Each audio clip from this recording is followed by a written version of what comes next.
93 ans après la bataille de Guillemont dans la Somme, un hommage a été rendu cet après-midi à plusieurs soldats, 2 Irlandais et un Britannique. Ils ont reçu la Victoria Cross pour cette bataille, l'équivalent de notre Légion d'honneur. Les familles de ces soldats ont fait le déplacement aujourd'hui. Dominique Patinec et Aaron Chabel-Dorain. Il s'appelait David Jones. Il était sergent dans un régiment de Liverpool, sa ville natale. Comme tant d'autres, David Jones n'a pas survécu à la guerre. Il a été fauché pendant la bataille de la Somme en 1916. Aujourd'hui, ses petites nièces sont là pour la première fois. We're the first people to visit the grave from the family, yeah? So it's quite sad, really, isn't it?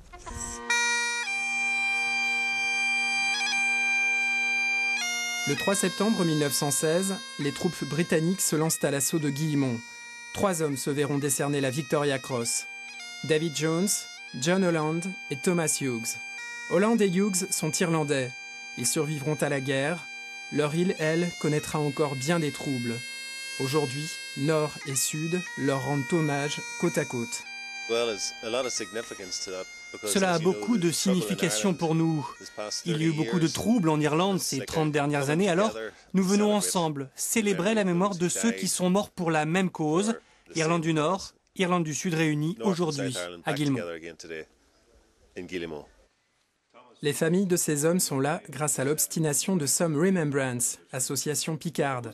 Elle a retrouvé les descendants de John Holland avec une annonce passée dans un journal de Tasmanie. C'est très important de reconnaître le sacrifice fait par ces hommes venus de tant de pays. Il faut entretenir l'amitié qui nous lie. Une plaque rappellera le souvenir de ces 3 hommes dans cette église de Guillemont dédiée à la réconciliation. Ici, le mot « paix » est écrit dans 25 langues. Alors pour parler de cet hommage, nous recevons ce soir François Bergès, membre de la Some Remembrance Association. Bonsoir. Bonsoir. On l'a vu, il y a eu beaucoup d'émotions pendant cette cérémonie. Comment vous avez vécu cette journée ? Alors c'est une journée très spéciale parce que déjà 93 ans après les événements, on arrive à réunir un certain nombre de personnes passionnées qui souhaitent aussi maintenir la mémoire de ces hommes qui ont combattu. Et qui plus est, on a réussi à réunir les membres de la famille, descendants de ces 2 soldats, ces 3 soldats. Et puis de réunir aussi les 2 Irlandes, entre guillemets, lieu de paix dans la Somme, à Guillemont. On réussit à faire venir l'Irlande, République d'Irlande et l'Ulster, qui ont été en opposition pendant très longtemps. Et ça, c'était un moment fort ? C'est un moment très fort pour les membres de l'association, mais aussi pour l'ensemble des participants à cette commémoration, parce que c'est une histoire commune. Les Irlandais ont combattu côte à côte, qu'ils soient de la 36e division ou de la 16e division qui s'est distinguée donc sur Guillemont. Ils ont combattu en tant que frères d'armes. Alors vous le disiez, 93 ans après cette bataille, est-ce que ça vous étonne encore de trouver des personnes qui se mobilisent pour commémorer le passé ? En France, je dirais que le mouvement est plus ou moins fort.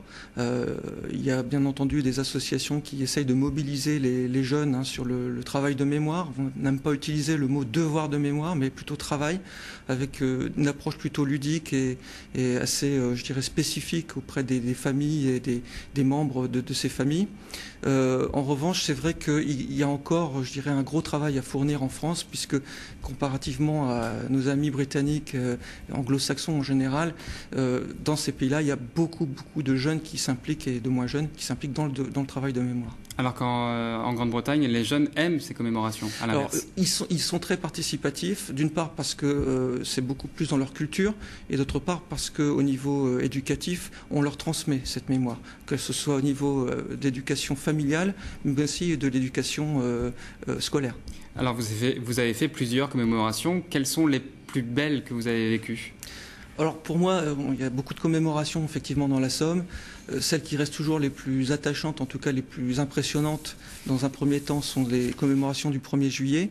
Mais il y a beaucoup de petites commémorations telles que celle de cet après-midi, où on arrive à faire venir des membres des familles. Et là, c'est très touchant en fait. On a vraiment l'impression d'avoir été jusqu'au bout de la démarche.